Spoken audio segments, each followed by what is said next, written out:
오늘 제목을 보고 혹시 어떤 분들은 불편해 할 수도 있습니다. 방언의 무익함, 예언의 유익함, 이렇게 하면 아마 방언 기도를 열심히 한 분들은 이게 너무 표현이 지나친 게 아닌가 그렇게 보실 수 있는데, 제가 정한 게 아니고 성경이 지금 그렇게 말씀하고 있습니다. 그렇다고 방언 자체가 무익하다는 게 아니고 잘못 사용했을 때 아무런 유익이 없다.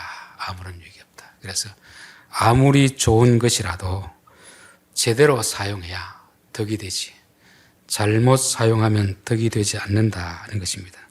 혹시라도 그래서 제목을 보고 불편해할 사람이 있는가 염려가 되어서 이런 말씀을 드립니다. 이 한국 교회는 방언에 대한 지나친 잘못된 가르침들이 지배하고 있고 그렇게 있었습니다. 그래서 한국인은 두 가지 극단적인 주장이 있다고 했습니다. 하나는 방언 옹호론자들, 시중에 방언은 하늘의 언어다. 모든 은사의 시작이 방언이고 모든 은사에서 가장 탁월한 것이 방언이다. 이게 고린도 교회가 주장했던 것이고 오늘날 한국 교회가 주장하고 있고, 은사가 최고라고 여기는 그런 목회자들이 주장하고 있는 바입니다. 그러나 또 한편에서는 근본주의적 보수의를 채택하는 그런 교회에서는 성경이 완성되었기 때문에 지금 하는 은사는 다 가짜이고 지금 하는 방언은 마귀 방언이다, 그렇게 주장하고 있습니다. 제가 이것을 하니까 사람들이 목사님은 어느 쪽입니까? 그런데 여러분이 볼 때 어느 쪽 같습니까? 방언을 옹호하는 자 쪽에 가깝다고 봅니까? 방언을 반대하는 쪽에 가깝다고 봅니까? 모르는 분들은 방언을 반대하는 쪽에 가깝다고 아마 생각할 것입니다. 저는 목회자들 중에는 세 부류의 사람이 있다고 봅니다. 방언을 받고 방언 기도에 심취해 있는 사람, 또 한 부류는 전혀 방언의 경험이 없는 분들, 또 한 부류는 방언의 은사를 받았지만 성경을 통해서 다시 한번 재정립하고 있는 그런 분입니다. 저는 웬만하면 지금 방언하는 자들의 편에 서서 말하고 싶습니다. 왜냐하면 저희 아버지도 기도원에서 기도받고 병이 나았고 방언을 하셨고, 저희 형제들 중에서도 방언의 은사를 받고 지금도 방언 기도를 하고 그런 분들이 있거든요. 그래서 저는 절대 그 반대편에 설 수는 없는 그런 위치에 있습니다. 그럼에도 불구하고 바울이 지금 하는 말이 워낙 방언 옹호론자다는 건 반대편에 있기 때문에 제 나름대로는 최소한 이 방언하는 사람들의 어떤 마음을 상하지 않도록 하기 위해서 참 조심해서 표현하고 있습니다. 그래서 잘 모르는 분들은 제가 방언 반대파들의 입장에서 하는 것처럼 보이지만 그게 아니고, 저는 바울의 말을 이렇게 해석하면서 최대한 방언하는 사람들의 편에 서서 지금 말하려고 엄청 노력하고 있다는 것을 여러분들이 알아주셨으면 합니다. 이 사실 고린도전서 14장만 제대로 이해하면 이게 문제가 될 게 아니거든요. 근데 14장을 제대로 이해를 못하기 때문에 방언 옹호하는 사람들이 14장의 2절, 15절, 16절을 가지고 방언은 하늘의 언어다, 영으로 기도하니까 대단한 기도다, 이렇게 하고 있는데 14장에는 바울이 결코 방언을 옹호하기 위해서 기록한 책이 아닙니다. 고린도 교인들이 방언을 지나치게 강조하니까 너무 높이 놓은 것을 조금 내려놓고 원위치를 시키는 것입니다. 그러면서 특별히 예언하기는, 이들은 방언의 은사가 최고인 줄 알았는데 사도 바울은 똑같은 것이고 지금 방언의 은사가 너무 과대 포장되어 있기 때문에 조금 낮추라는 것입니다. 그래서 특별히 예언하기를 원하라. 예언이 뭐라고 했습니까? 점치는 게 아니라고 했죠. 성경을 깨닫고 그것을 가르치는 것입니다. 교회 안에서. 고린도 교회 아직까지 교회가 체계적으로 조직화되지 않았을 때 장로님들 중에서, 집사님들 중에서 좀 성령께서 말씀을 깨닫게 하시고 그걸 가지고 가르치는, 이것을 말씀하고 있습니다. 그래서 방언이 예언을 두 개를 비교한 이유는, 예언은 탁월하고 방언은 1등한 것이 아니고 은사의 모든 목적이 뭐였습니까? 교회의 덕을 세우는 것이기 때문에 지금 사도행전에서 방언은 덕이 되었습니다. 근데 고린도 교회에서는 방언은 덕이 되지 않았거든요. 그러니까 덕이 되는 것을 하라, 그 기준을 가지고 예언을 하라고 하는 것입니다. 그래서 우리가 고린도전서 14장을 어느 양편에 서지 않고 그냥 편견을 다 내려놓고 보면은 바울이 말하는 의도가 보여집니다. 자, 14장 2절이 뭐라고 했습니까? 방언을 말하는 사람은 사람에게 하지 아니하고 하나님께 하나님. 고린도전서가 이해하기 어려운 것이 바울이 여기선 이렇게 말하고 저기선 저렇게 말하니까 헷갈리는데, 고린도전서의 배경을 우리가 설명했잖아요. 문법적으로 따옴표를 안 붙이니까 이 말이 누구 말인지 이해가 되지 않는 것입니다. 고린도 교회는 쾌락주의자도 있었고 금욕주의자도 있었고 도덕 폐결론자도 있었습니다. 그래서 바울이 계속 대답을 하면서 너희들은 이렇게 말하지만 나는 이렇게 한다. 그런 것을 해놓은 데가 있고 안 해놓은 데가 있습니다. 여기서도 2절은 바울의 말이 아니고 고린도 교회 안에 있는 방언을 말하는 자들의 주장입니다. 특별히 예언을 하려고 하라. 왜냐하면 너희들은 방언은 하늘의 언어라고 말하지만 그러나 예언하는 자는 사람에게 말해야 덕을 세우지만 방언을 말하는 자는 자기의 덕을 세우느니라. 그러니까 이 방언이 좋고 예언이 나쁘고 이런 것이 아니고 교회 덕을 세우는 차원에서 보면은 지금 고린도 교회가 하고 있는 방언은 전혀 덕이 안 된다는 것입니다. 그러니까 예언을 하라 그렇게 말씀하는 것입니다. 이제 사도 바울이 하는 방언과 고린도 교회가 하는 방언은 한글로는 그냥 똑같이 번역되어 있는데 헬라어 성경에는 이게 구분이 되어 있습니다. 단수, 복수. 물론 이것을 가지고 단수는 영어 성경은 알지 못하는 방언, 그러니까 오늘날 말하는 방언이죠. 복수는 외국인 방언입니다. 그래서 고린도전서 12장에 각종 방언 말함을, 오늘날 방언이 아니고 사도행전에 했던 외국어 방언, 그러니까 영어도 하고 불어도 하고 중국어도 하고 이게 배워서 하는 게 아니고 선교지에서 배울 기회가 없으니까 하나님이 선교용으로 설교용으로 주신 그 방언이 바로 복수로 되어 있는 것입니다. 그래서 14장에서 바울이 하라고 하는 것은 복수로 표시되어 있습니다. 하지 말라고 금하고 있는 것은 단수로 표시되어 있습니다. 이렇게 이제 구분하고 있다는 것을 말씀하고, 또 방언 옹호론자들이 주장하고 있는 14절, 내가 만일 방언으로 기도하면 나의 영이 기도하거니와 나의 마음은 열매를 맺지 못하리라. 내가 영으로 기도하는데 그렇게 주장하니까 너희들이 그렇게 기도하지만 나는 그렇게 기도하지 않는다.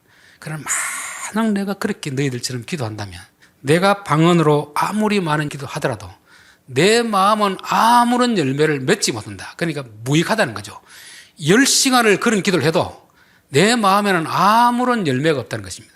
그런 것을 너희들이 왜 하려고 하느냐, 고 말하는 것입니다. 공적인 예배 자리에서도 교인들이 덕이 안 되고 너가 하더라도 덕이 안 되는 것을 왜 하려고 하느냐 하는 것입니다. 우리의 영과 마음, 육체는 나눌 수 있는 게 아닙니다. 지난번에 예를 드렸는데 꿈속에서 아무리 운동을 해도 현실에서 내가 운동을 안 하면 그거는 꿈에서 10시간 뛰고 한 것이 내게 무슨 유익이 되겠습니까? 술에 취해가지고 하루 종일 떠들어대도 술 깨고 났을 때 아무 생각이 안 나면 그 술 취해서 한 10시간의 이야기가 무슨 유익이 되겠습니까? 즉 영으로 했으면 반드시 마음으로 해라. 마음으로. 영이 하는 것을 마음으로 깨달을 수 있으면 하고 깨닫지 못하면 그것은 무익한 것이다. 그렇게 말씀하는 것입니다. 그럼 너희들이 축복할 때, 교회에서 기도할 때 내가 열심히 대표기도 방언을 했는데 교인들이 무슨 말인지 알아듣지 못하는데 어떻게 아멘 하겠느냐. 여러분, 대표기도는 내가 하고 싶은 걸 기도하는 게 아닙니다. 교인들을 대표해서 내가 하는 거거든요. 교인들이 필요로 하는 기도를 내가 대표기도를 하면 교인들이 그 기도를 듣고 아멘, 아멘 하는 것입니다. 그런데 제가 혼자서 중국어로 프랑스어로 여기서 설교하고 기도하면 저분이 무슨 이야기를 할까. 나는 아무리 좋은 말로 하더라도 알아듣는 사람이 없으면 아멘을 못 한다는 거잖아요. 찬송 마찬가지 아닙니까? 방언으로 찬양할 것 같으면 반드시 마음으로도 찬양해라. 마음. 영어로 하는 찬양이 이해가 안 되면 내게 아무런 유익이 없다는 것입니다. 여러분, 찬송은 음이 중요합니까? 가사가 중요합니까? 찬송을 할 때 곡절을 보고 은혜 받습니까? 가사를 보고 은혜 받습니까? 가사가 내 마음에 와닿아야 됩니다.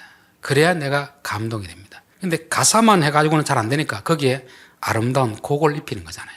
그러니까 아무리 외국 팝송을 들어도 가사가 뭔지 모르면 경쾌하기 때문에 기분은 좋아질지 모르지만 그 노래를 지은 자의 의도는 모르는 것입니다. 그렇기 때문에 우리가 찬송할 때에도 무의미하게 아무런 생각도 없이 그렇게 찬송을 백날 해봐야 그 순간 내게 기쁨은 있지만 마음에 변화는 없습니다. 찬송을 지은 자의 의도, 저분은 저런 상황에서 저런 은혜를 받고 저렇게 가사를 지었구나. 그래서 우리가 찬양할 때도 가사를 음미하고 찬양해야 됩니다. 그런데 가사를 모르고 음만 따라서 흥얼흥얼 된다면 그게 무슨 유익이 되겠느냐. 영어로 방언으로 하는 찬양이 꼭 그와 같다는 말입니다. 방언으로 기도하면 반드시 마음으로도 찬양하고 입술로도 찬양하고 자기가 알아듣는 말로 하라는 것을 말씀하고 있습니다. 그러면서 교회에서 남을 가르치기 위하여 깨달은 마음으로 하는 5마디가 알지 못하는 방언으로 1만 마디 하는 것보다 더 유익하다는 것입니다. 못 알아듣는 말은 1만 마디를 해도 아무짝에도 쓸모없는 거죠. 여러분 가정에도 보면 남편들 술 먹으면 계속 말이 많은 사람 있잖아요. 그거 듣고 은혜 받는 사람 있을까요 없을까요? 그리고 다음날 되면 내가 무슨 말했지? 그 말이 무슨 은혜가 되겠습니까? 하루 종일 밤새도록 자녀를 앞에 놓고 훈계를 했더라도 본인이 무슨 말인지도 모르는 그걸 상황이 그게 덕이 되겠습니까? 그래서 적어도 성경은 우리에게 영과 마음을 나누지 않습니다. 영으로 했으면 반드시 마음으로 통해야 되는 것이고 마음으로 통했으면 말이 나와야 되고 말로 했으면 행동으로 일체가 되는 것이 신앙이지 헬라 사람들처럼 영과 마음을 나누고 말과 행동을 나누고 이거는 신앙이 아니라는 겁니다. 항상 우리가 하나 되도록 하라는 것입니다. 자, 20절 형제들아 지혜는 아이가 되지 말고 악에는 어린 아이가 되라. 지혜는 장성한 사람들아. 왜 갑자기 방언을 말하다가 지혜를 말하겠습니까? 여기서 지혜라는 단어는 앞에 지혜의 말씀의 은사, 그거는 소피아인데 요거는 그 말이 아닙니다. 다른 단어를 쓰고 있는데 그 뜻이 뭐냐면은 울타리를 치다, 멍에를 매다 이런 뜻입니다. 뭐가 지혜냐면은 울타리를 치는 것이 지혜입니다. 울타리를 치는 게. 여러분 집에서 울타리를 치는 이유는 뭐 때문에 그렇겠습니까? 가축을 기를 때 울타리를 치는 이유는 왜 그렇죠? 지 마음대로 못 돌아다니도록 울타리를 치는 것입니다. 그 주인이 정한 그 지역 안에서만 왔다 갔다 하라고 울타리를 치는 것입니다. 여기서 지혜는 바로 그런 것입니다. 우리의 본성이 하고 싶은 대로 막 뛰어다니도록 하지 말고 그건 어리석음입니다. 본성이 막 이렇게 하고 저렇게 하고 싶을 때 울타리를 딱 쳐놓고 요 선은 넘지 마라. 여러분 우리가 남들보다 더 좋은 것을 가지면 우리의 본성은 자랑하고 싶을까요 안 할까요? 자랑하고 싶겠죠. 우리 아들이 만약에 서울대를 들어갔으면 남들이 안 물어도 자랑할 겁니다. 그게 인간의 본성이거든요. 우리가 남들이 가지지 못한 은사를 내가 받았으면 남들에게 과시하고 싶은 욕망이 있습니다. 그게 어리석음입니다. 어리석음. 내가 이렇게 자랑하는 본성대로 막 하는 것이 아니고 지혜는 울타리를 쳐라. 울타리. 우리의 타락한 본성이 자랑하려고 할 때 교회 덕이 안 되면 잡아 당겨가지고 울타리 아래 머물게 하는 것입니다. 머물게. 지금 고린도 교회 하는 방언들이 그런 것입니다. 하나님은 똑같은 은사를 주셨는데 자기들이 제일 탁월하다고 막 교회 다니면서 개인 기도 시간이 아니고 교회 앞에서도 예언하는 시간에도 방언으로 말하고 대표 기도하는 사람은 방언으로 말하고 이러니까 교회가 막 혼란스러워졌습니다. 오늘날도 그렇지 않습니까? 교회에서 대표 기도할 때 방언으로 하는 사람은 아마 많이 없을 겁니다. 그러나 설교할 때도 별로 없을 것이고 기도할 때 다 같이 기도할 때 여기서도 방언하고 저기서도 방언 기도하는 사람들이 많이 있거든요. 언어는 목적이 소통이 있거든요. 그런데 소통이 안 되는 언어를 왜 하겠습니까? 내가 할 줄 안다는 말입니다. 여러분 제가 영어를 잘하면 제가 미국 유학 갔다 왔으면 설교 시간에도 가끔씩 영어를 하고 싶은 충동이 일어날까요? 안 일어날까요? 일어나겠죠. 제가 헬라어를 쓰는 것은 한국어로 번역된 것이 좀 이해가 부족해도 쓰는 것이고 반드시 제가 뭘 달아줍니까? 통역, 해석을 달아주잖아요. 통역을 안 달아주고 그냥 헬라어만 쓰고 미국 유학 갔다 오고 영어만 쓰고 이러면 교인들을 위한 것이 아니고 자기 실력 자랑하는 것입니다. 은사가 꼭 그와 같은 쪽으로 흘러갈 수 있으니까 지혜는 어린아이가 되지 말고 어린아이의 특징은 뭡니까? 생각이 짧거든요. 하고 싶은 대로 본성대로 합니다. 어른은 특징이 뭐죠? 생각해 봅니다. 뭘 사고 싶어도 지금 우리 형편에 살 수 있는지 꼭 필요한지 생각을 해보잖아요. 근데 어린아이는 마음에 딱 들면은 그냥 무조건 부모에게 사달라고 때를 쓰는 겁니다. 여기 이제 생각이 깊고 얕고 여기 어린아이입니다. 은사를 행할 때도 너희들 어린아이처럼 하지 말고 이 은사가 교회에 덕이 되는지 교회에 피해가 되는지 반드시 생각하고 하라 말씀하는 것입니다. 모든 것이 교회 덕을 세울 수 있을 것 같으면 하고 교회 덕이 되지 않을 것 같고 다른 사람 기도하는데 방해될 것 같으면 하고 싶어도 하지 말라는 것입니다. 이게 울타리를 쳐놓은 것이고 이게 지혜라는 것을 말씀하는 것입니다. 자, 율법에 기록된 바 주께서 이르시되 내가 다른 방언을 말하는 자와 다른 입술로 이 백성에 말할지라도 그들이 여전히 듣지 아니하리라 했으니. 자, 여기서 지금 방언이라는 말은 오늘날 말은 알아듣지 못하는 방언이 아니고 외국어 방언입니다. 이 본문은 이제 이사야서의 본문을 가지고 이야기하는데, 이사야 당시에 이스라엘 백성들이 많이 타락했습니다. 하나님이 선지자들을 계속 보냅니다. 계속 보내도 이들이 말을 안 듣습니다. 여러분, 돌이키지 않으면 하나님이 심판하십니다. 그럼 알아듣고 돌이켜야 되는데 안 들으니까 하나님께서 누구를 보내냐면은 아수르 군대를 보내. 아수르. 근데 이스라엘 백성들은 아수르 군대가 보내니까 아수르 방언을 모르거든요. 아수르 군인은 열심히 이야기하는데 못 알아듣는 것입니다. 이 알아듣는 유대인들의 선지자가 하는 말은 구원의 표적입니다. 근데 못 알아듣는 아수르 방언은 이 사람들에게 심판의 표적입니다. 알아듣는 거하고 못 알아듣는 것 참 많은 차이가 있습니다. 군대에 가면 이제 좀 힘들지만 좀 많이 맞는 사람이 있고 좀 적게 맞는 사람이 있습니다. 고참이 하는 말을 제대로 알아들으면 눈치껏 좀 제대로 하면 좀 덜 맞고, 눈치가 없이 그러면 좀 많이 맞습니다. 처음에 군대를 가니까 그 당시 5,000원인가 주면 쫄병한테 통닭 2마리 하고 사고 몇천 원 남겨오라 하더라고요. 이 말도 안 되는 소리를 하는구나. 통닭 한 마리 얼마인데 또 남겨오라니. 그 말을 듣고 이거 못 삽니다 이러면 이제 걔는 한 대 맞는 거지. 기합받고. 아, 내 돈 가지고 사오라는구나 이렇게 알아듣고, 빨리 가지고 내 돈으로 사고 또 그 서럽들 남겨주면 눈치가 있는 것입니다. 소통이라는 것은 알아듣느냐 못하는 데 따랐어요. 언어라는 것이 그만큼 중요합니다. 하나님께서 유대인들에게 심판 임박했는데 선지자들을 보낼 때 그들이 안 들으니까 이제는 못 알아듣는 사람들의 말을 가지고 이들을 심판하시겠다는 것입니다. 그러니까 교회에서 못 알아듣는 방언을 하면은 구원의 언어가 아니고 심판의 언어가 된 것입니다. 근데 이게 사도행전에서는 뭐가 됐습니까? 구원의 언어가 됐던 거죠. 왜냐하면 그때 상황하고 지금 상황과 다른 것입니다. 사도행전에서는 외국인들을 대상으로 그 외국인 방언을 하니까 그들이 알아들으니까 구원의 언어가 된 것입니다. 근데 고린도 교회에서는 외국인이 없는데 자기가 외국인 말을 계속하고 있으면은, 지금 여기 영어를 아는 사람이 한 사람도 없는데 제 혼자 영어로 막 떠들어대면은 이거는 심판의 언어가 되는 거죠.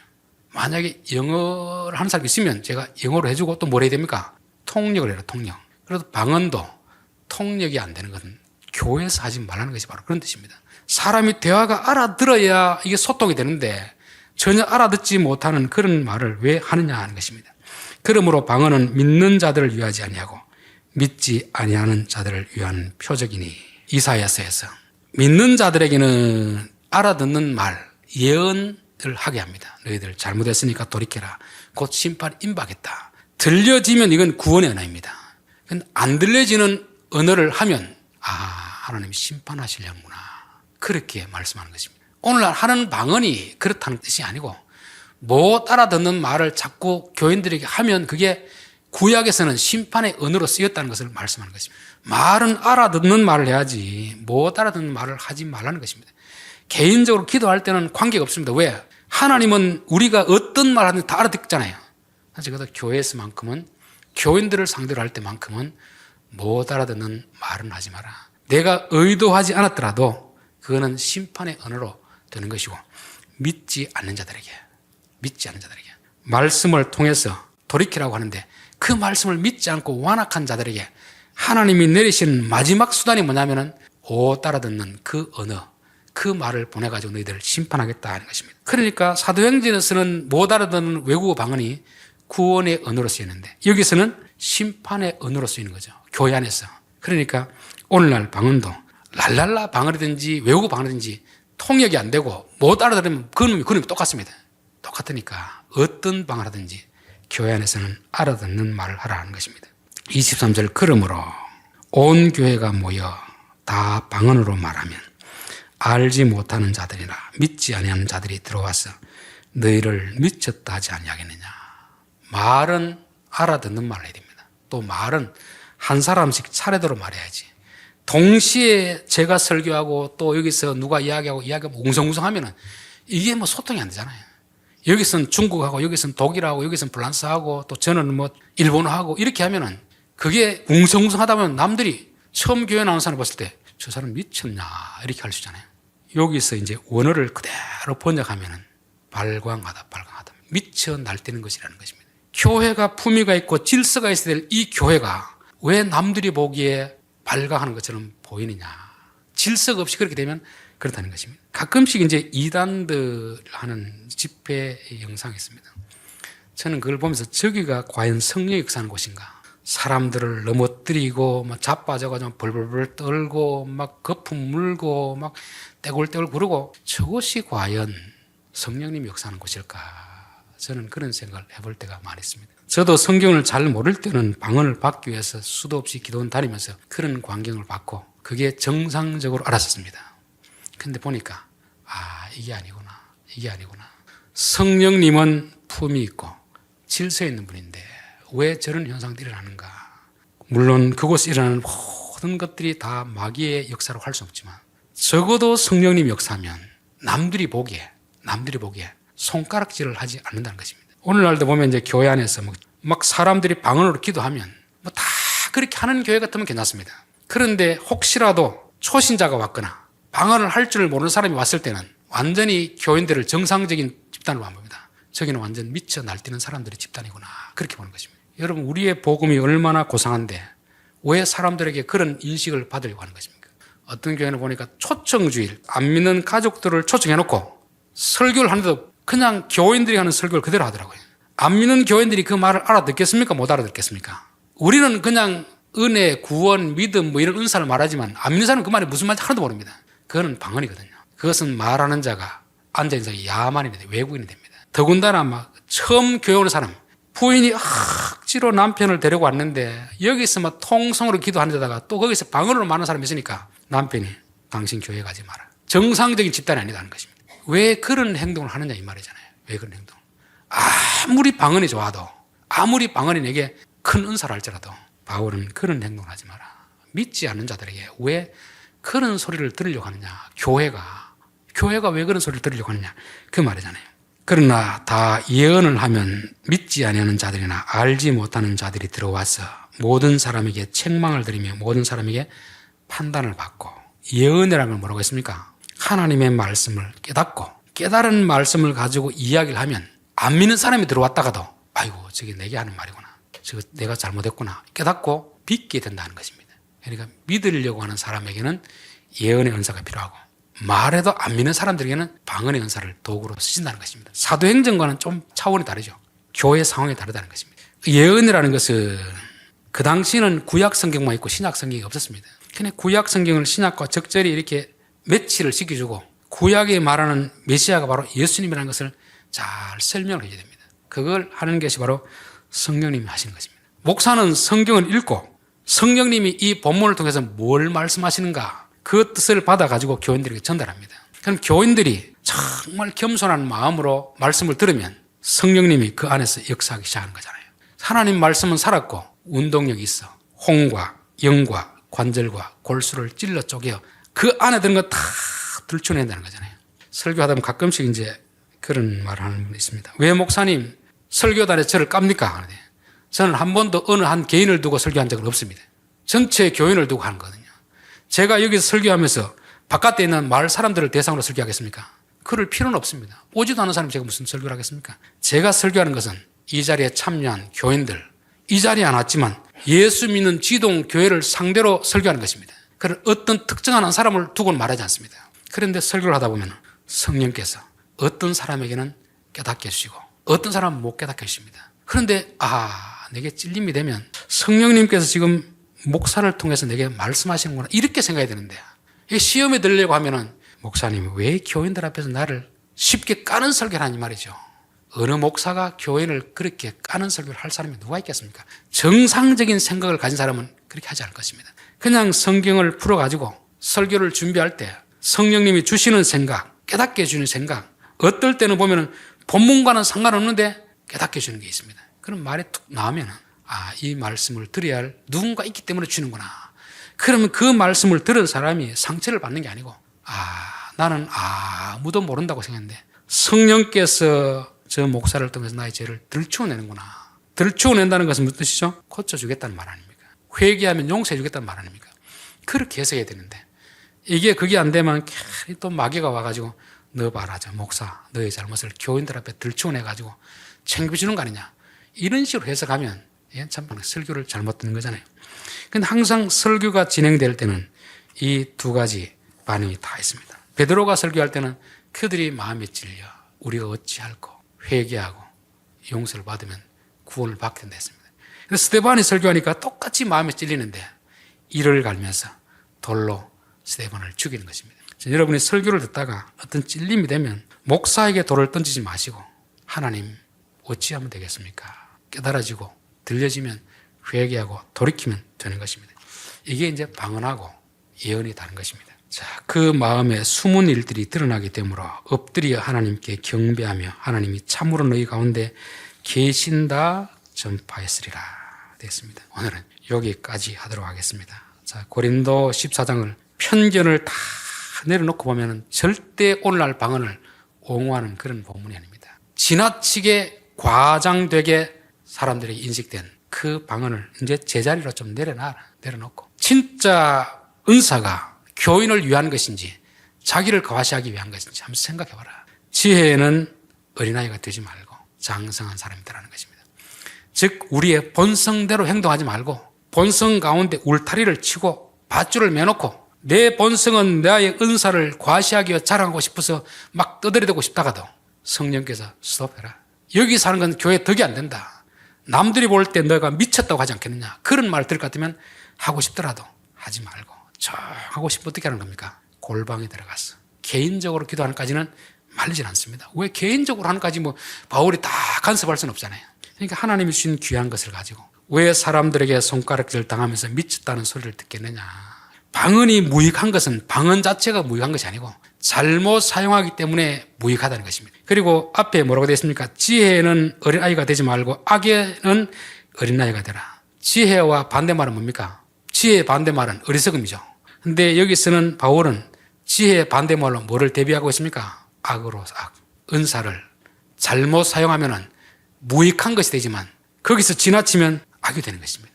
은사를 잘못 사용하면요 악이 됩니다. 우리가 시장이나 도지사, 대통령의 권력을 주잖아요. 권력을 잘 사용하면 선이 되지만 사적으로 사용하면 어떻게 됩니까? 그게 악이 되는 거예요. 교회에 있는 모든 은사는 원래 주신 의도대로 교회 덕을 위해서 사용해야 되는데 교회 덕을 쌓지 못하고 자기가 남들보다 믿음이 좋다는 우월감을 과시하기 위해서 사용하면 넌 악한 것이다. 악한 것이다. 참 사용하고 싶으면 개인적으로 골방에 들어가서는 1시간 하든지 뭐 10시간 하든지 아무도 타진 않았습니다. 그러나 전체적으로 모여가지고 막 떠들고 하면은 믿음이 약한 자들에게도 정상적인 사람으로 안 보이는 것입니다. 여러분 술 취함하고 성령의 충만하고는 뭐가 다르겠습니까? 술이 취해도 말이 많아지고 성령의 취해도 말이 많아집니다. 그런데 술에 취한 것은 자기가 한 말을 자기가 뭔 말인지 모릅니다. 성령에 취하면 자기가 한 말을 또렷하게 기억하고 있습니다. 또 아무 말을 하지 않습니다. 하고 싶은 대로 본능에 따라서 말하지 않습니다. 술 취하면 생각 없이 그냥 해야 될 말, 안 해야 될 말 막 뱉어 나오잖아요. 그래서 성령에 취하면 해야 될 말, 안 해야 될 말 구분하고 안 해야 될 말은 참고 절제하고 해야 될 말은 하는 것이 성령에 취함인 것입니다. 저는 우리의 은사도 해야 될 때와 안 해야 될 때, 교회 덕이 되는가 안 되는가 반드시 구분하고 덕을 세우는 그런 사용이 우리에게도 복이 되고 교회도 되게 된다. 성령이 그렇게 말씀하고 있습니다.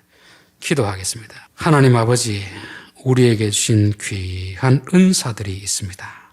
이 은사를 가지고 교회 덕을 끼치라고 어린 성도들을 믿음으로 세워주라고 주셨는데 우리는 남들이 가지지 않는 그 은사를 가지고 자기를 자랑하고 과시하고 남들보다 믿음이 낫다는 이런 증거로 그렇게 사용할 때가 많이 있습니다.